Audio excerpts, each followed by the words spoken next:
Hello, can you guys hear me? Yes. So why don't we start with a brief round of introductions? Marco. Yeah, I'm Marko. I work at Interchain GmbH, and I'm the current product owner of the Cosmos SDK. I've worked from Tendermint all the way to the Cosmos SDK, so just having fun with it. I'm James Prestwich. I'm currently CTO at Nomad, which is a modular bridge focusing on smart contract chains and arbitrary message passing. Hi, I'm Bo. I'm co-founder at Polymer Labs, and we're working on a universal IBC interoperability hub. Hi, I'm Alex. I'm an engineer at Protocol Labs. I've spent the last 3 years or so working on Filecoin as a software and protocol engineer. Thank you.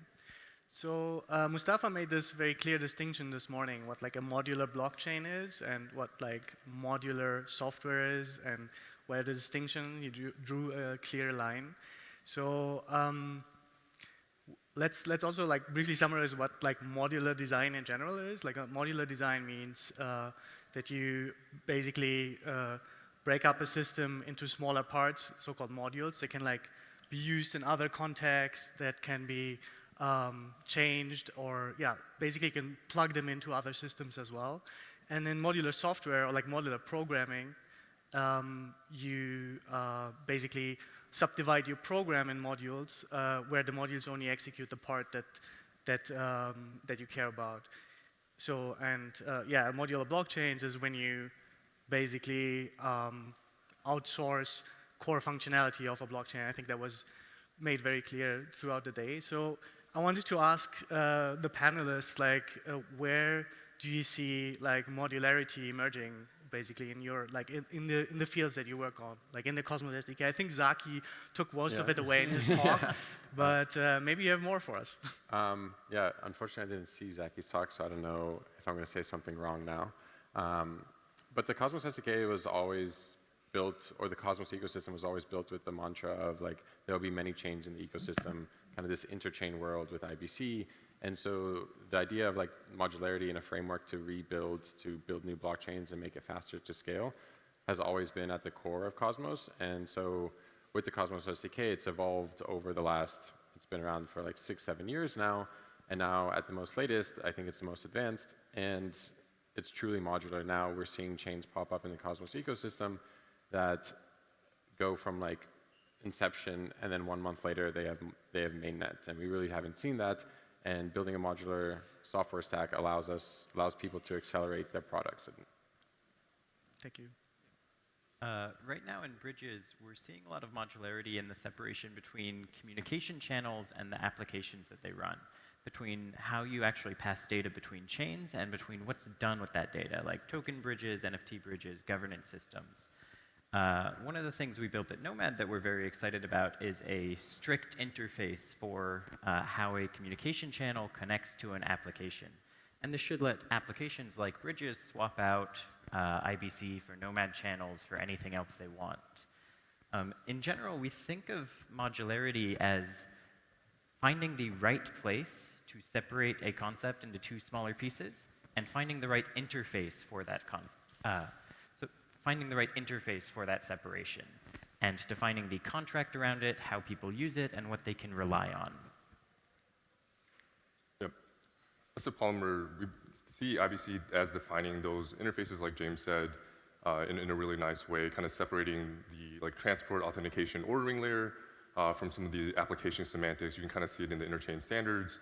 There's clear distinction between the two layers. They have a number of specifications that they review by the community and across different organizations.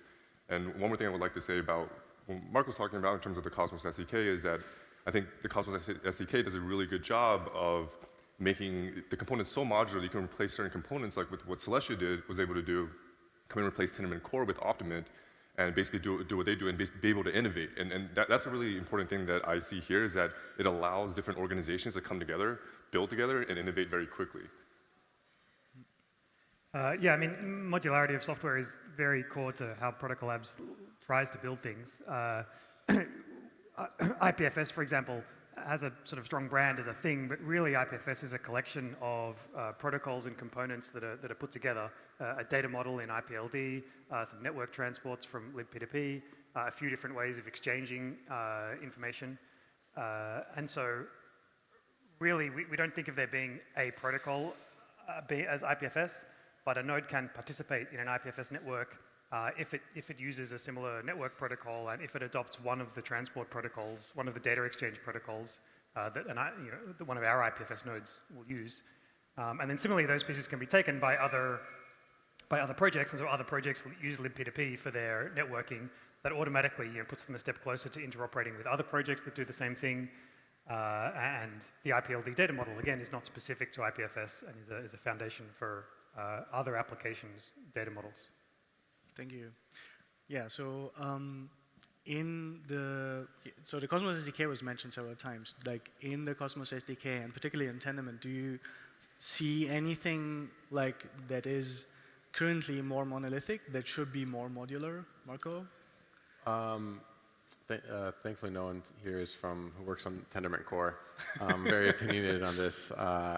Tendermint was always built as a library, so kind of when Jay Kwan and Ethan Buckman wrote it, the idea was you have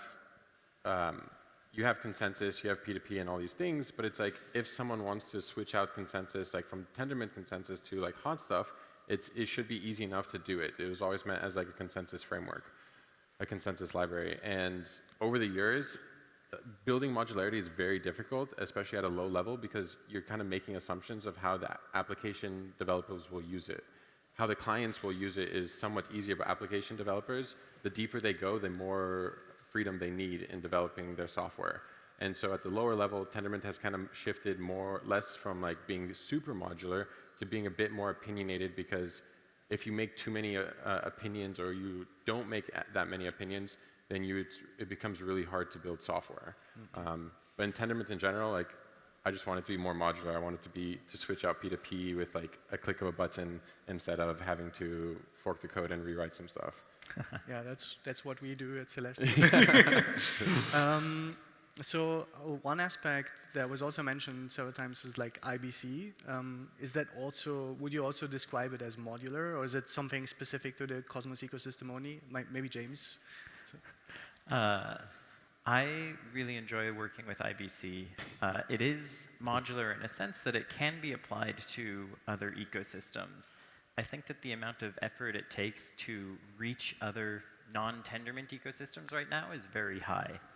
And so actually, it's actually a lot easier than we first thought. Okay, I'll talk to you after the panel. I'm interested. It took a number of years to develop IBC for Tendermint in the first place. It's going to take a little while longer to productionize it outside of the Tendermint ecosystem,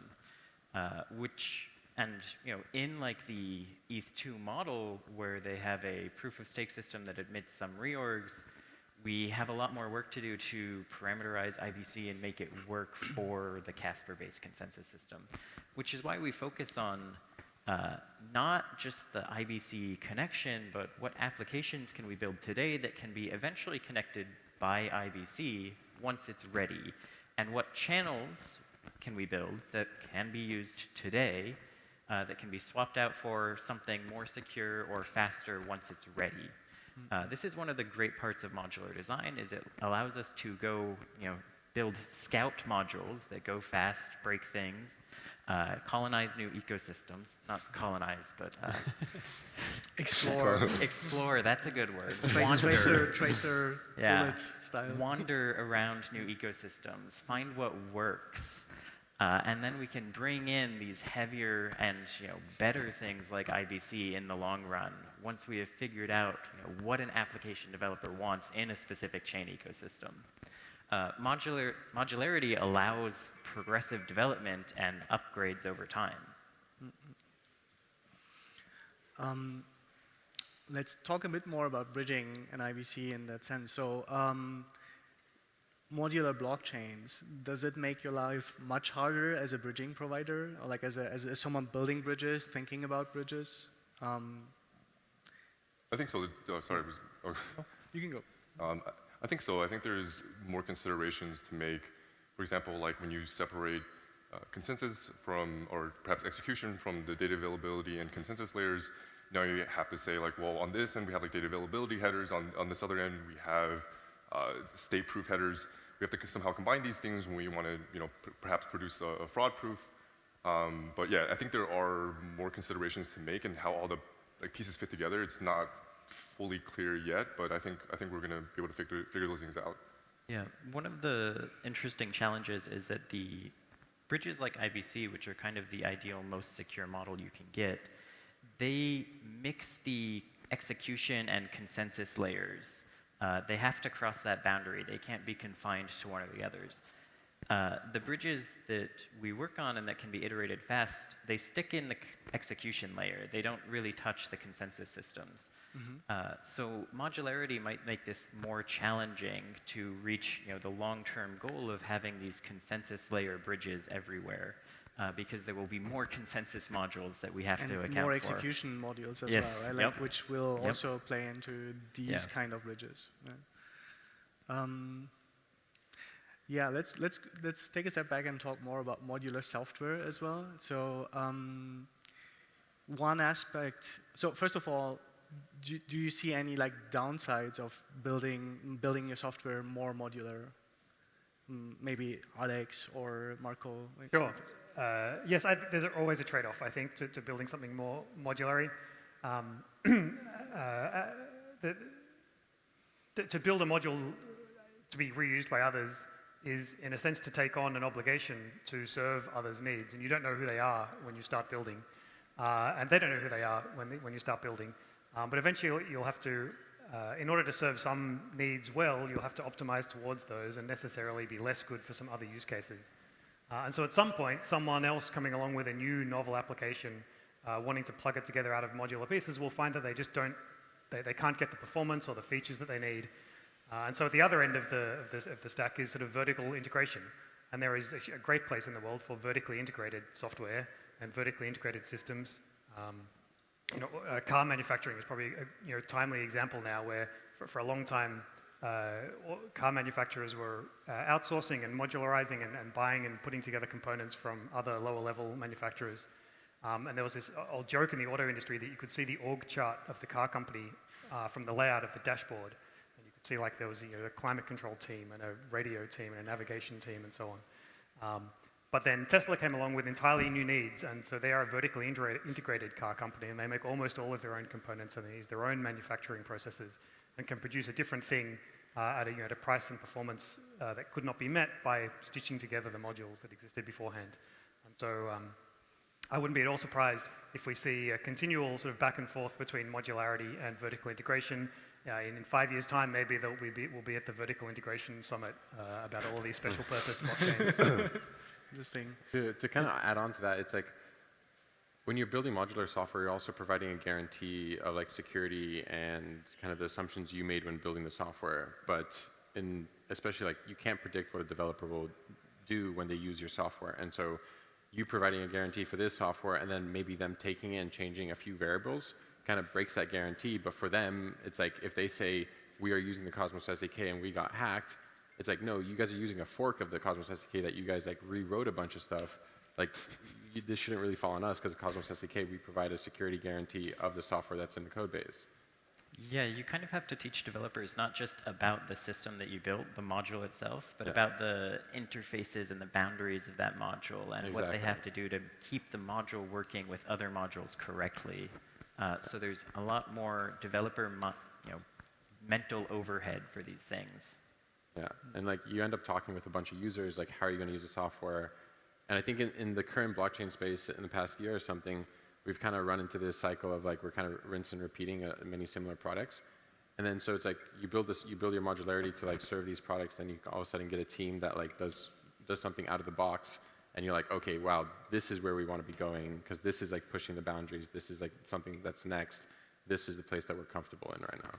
Yeah, I think that brings up an interesting point that I want to connect to Alex over here is we always start off building bundled projects. Everything's integrated in Ethereum, and it's because we just didn't know how to do any better at the time. Like, we built Ethereum the way we did because we had no idea what modularity was or what the right boundaries between different parts were or where the consensus Bitcoin is layer. even more extreme to that. Like, it's more monolithic, like more integrated. We built it monolithic because we didn't know what the right module boundaries were. Now that we know, we can build modular systems.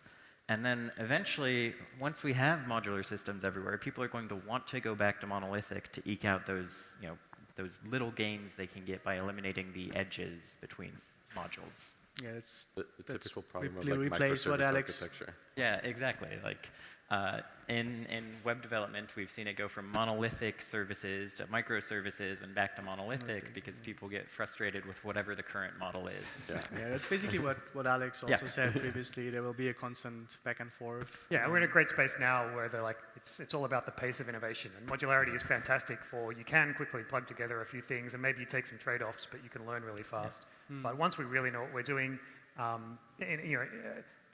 James is right, we didn't know what we were doing to start with. IPFS is just the same. libp2p didn't birth as an independent project. It was extracted from IPFS, and so were some of the other protocols over time. And then we realized what we're doing and what we want to plug together. And then when someone really knows what they want to do, they're going to go and do it from scratch in a vertically integrated way again, when they're going to sacrifice the ability to change it later. Yeah, and we had to do it that way because we didn't know any better. Totally. We had to experiment with it first as a monolithic thing to figure out the right way to build modularity. So some theme kept popping on, the like recurring theme that was mentioned on the panel is like the interaction with users and people using your modules potentially different ways that you didn't anticipate maybe. So one thing that I wanted to ask, and like I don't have an answer to it at all myself, but like how do you basically maintain these modules from like a governance point of view? Like you have these, potentially you have these like, you have Tendermint maybe, you have the Cosmos SDK and its modules, and you have something like libp2p, which is widely adopted across the blockchain space, or like in other non-crypto projects as well. It's like, how do you make sure that this is is it like in any other open source project where you basically maintain it and you discuss things on GitHub, and this is like you submit RFCs and you discuss and eventually you come to an agreement and you implement this or that feature or this and that addition to the protocol. Is it exactly like this, or are we in a space where I feel there's like all these projects that are kind of like collaborating, using the same software, using the same open source software, and they are at the same time collaborating, but at the same time somehow also competing. It's like, do we need other means of governance, and do we need to align incentives here, or is that something that is unnecessary? I know it's like a tough question. I could probably do a whole summit about this topic, but I just want, like, off the top of your head, like, what are your thoughts on this, particularly Marko and Alex, maybe? I'm gonna have to think for a sec. Yeah, sure, I can start. As far as I don't have anything that says it's different to other open source software yet. Maybe it will be, maybe we'll learn about something, or perhaps some better way of doing things. But I think it basically comes down to open source software development. And most of my ideas here, I'm like shamelessly parroting things from Nadia Eghbal and her book, Working in Public, which I think really sets the stage for the discussion here. Software, the code itself, once it's produced, is a public good. It can be taken and used by as many people as possible with no marginal cost. But software development and the software development resources, the people and the time and the attention, is a scarce resource that is competitive. And so it sort of comes down to a discussion about at what level do you want to be open and decentralized and permissionless. It doesn't scale for a team building a critical software component to accept contributions from everywhere, to answer every question, to allow anyone to have their say on how the software should be written. The team will immediately grind to a halt and be unable to make any progress on the things that are important. But we can sort of add the robustness, add the anti-fragility back at a higher level by agreeing perhaps on a protocol and then having multiple implementations of it. So there are multiple implementations of libp2p, and they agree at the protocol level, but then are free to make all of their implementation decisions independently. And so it's robust in the sense that individual software libraries can fail. Most open source software libraries go nowhere. They're pet projects, they don't gain traction, they don't go anywhere, and it's fine. And that makes the ecosystem of open source software incredibly robust because individual projects can fail on the way to us discovering and supporting the best, most useful projects, and then one day forking them when they, when we need different needs from them. So at least in the Cosmos space, we're starting to get to the point where we have to put a lot of parameters that are kind of like feature flags inside modules for things that are changing to replicate the similar behavior. In the early days when the Cosmos Hub first launched, and there's maybe a couple other chains, it was easy to coordinate. Like we go talk to these 3 chains, do they want this change? Some of them put it to governance, some of them don't, some of them say it's fine, and then we go forward with it. Right now there's roughly 35 chains, and if we introduce like a consensus breaking change that they may not read the changelog for, and all of a sudden have this irregular behavior that they weren't expecting, causes a huge problem. And so it's feature flags are kind of like the worst thing you can do in software, and just adding a bunch of them just because you end up having to maintain so much extra software that you don't know how many people are using. But in an environment that you don't know how many people are using your software because they may be rebranding it as their own, or they may be forking it and saying something else, then it's kind of hard to be like, okay, we're making this consensus breaking change. If you don't like it, you have to go do it on your own, because we want to also avoid people just forking the repo just to do little changes. This is a little embarrassing for me because I have an unmaintained Cosmos SDK module that needs to be updated for the breaking changes. Yeah, exactly. I'm feeling a little called out here. So, but you don't think, none of you think that there needs to be basically like some DAO structure or something like that to maintain, because it's like there are these. There's always in this space, there's always these incentives, right? Like you have stakeholders, you have maybe even competing projects that use your stack, right? Yeah, it's a super hard question to answer. And in terms of governance in the Cosmos SDK land and Tendermint, it's unfortunate to say, but there's a finite amount of people who actually understand the protocol, and there's a lot of people who use it. And so if you end up involving all these people who just use the software, and maybe they write applications with the Cosmos SDK, they never have dove into Tendermint, and all of a sudden you have to involve them in Tendermint discussions on oh, are we changing to libp2p, or are we changing to this, are we changing to this? Then the process gets dragged out, like Alex said. You end up hitting a wall, and then the spec keeps moving, and the developers kind of get burnt out because it's just kind of you're trying to implement a moving spec, and then it just becomes an infinite loop. Sounds like you don't like democracy, basically. Well, yeah, I got the point, and it makes sense. But it's a recurring thing, and you talk about governance. Yeah. Sorry. Oh, I was I think we're talking about interfaces and layers, and also governance and consensus over those interfaces and layers. And Alex made a really good point about if you define certain interfaces, for example, within the Cosmos SDK, you have the ABCI. It's evolving to the ABCI++. There were some interface changes at the O2 client level to support the development of different light clients. I think the idea is that you want to have some sort of consensus over these layers and how they're defined, and then be able to have protocols come in and innovate and make trade-offs between the interfaces themselves. Makes sense. Do we still have time for a few questions maybe from the audience as well?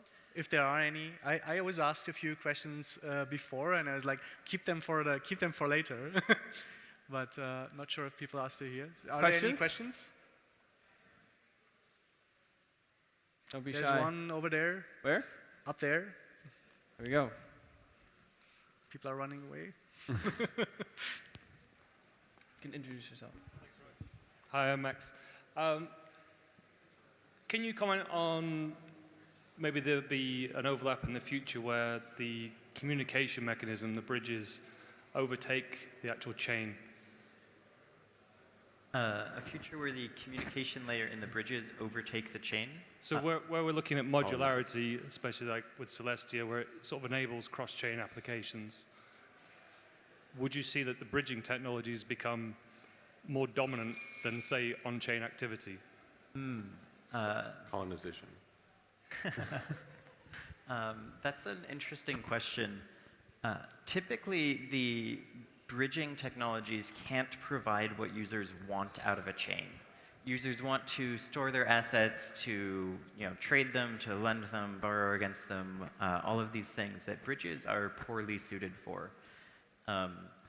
The way we look at this future is that bridges are going to be asynchronous communication channels between applications that are homed on individual chains. And I don't see that changing in the near future.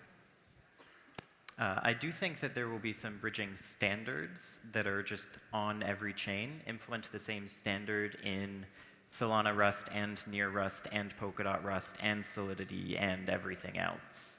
But I wouldn't say that they would dominate the chains. They might just be widely deployed on chains.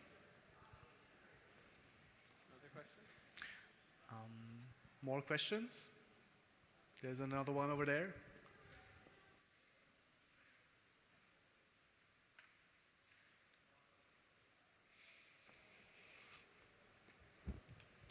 Hi, my question is more to the interoperability rather than modularity of parts. We're seeing now a lot of the cross-chain protocols are trying to build essentially similar cross-chain messaging protocols as IBC is or XEM is for the substrate. Do you see these becoming, they're becoming like a standard to allow them to interoperate, or it's more of which ecosystem wins out? IBC is the standard. IBC is a standard. Tell this to the XCM people. No, I mean, that's the standard. We've talked with the Web3 folks and the Polkadot folks about IBC. We're working with a couple teams implementing IBC on Substrate via Grandpa-like clients and Mountain. There's some new consensus that they're doing. And so we're working with people who are implementing both. And the idea behind like Cosmos and IBC and everything is just kind of like interoperate with everyone, because it's like a connected ecosystem of blockchain, not of a specific like smaller ecosystem. Just makes everyone better. And so in a way we like lift everyone up. IBC includes a lot of different parts of this bridge stack as well. So when we talk about IBC, we have to distinguish between which ICSs we're talking about, which touch different parts of the modular, like chain stack and bridge stack.